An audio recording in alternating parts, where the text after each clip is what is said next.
Dina iki detik iki tetep rawuh negaraku krana rahmat ilahi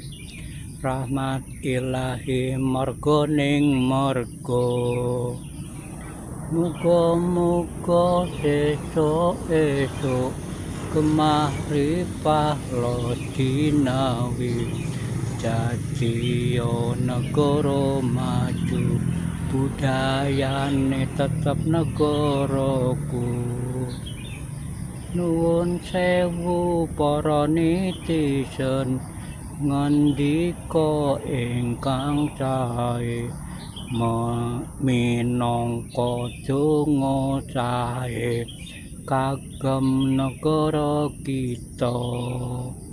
Dina iki detik iki tetep rawuh negaraku krana rahmat ilahi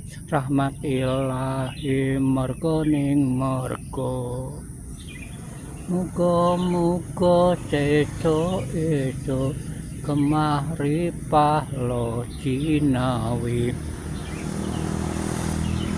dadi negara maju budayane tetep negaraku.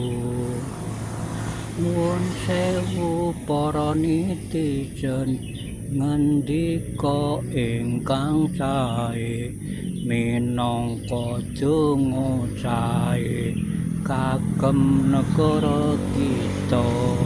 Amin. Hiduplah Indonesia Raya.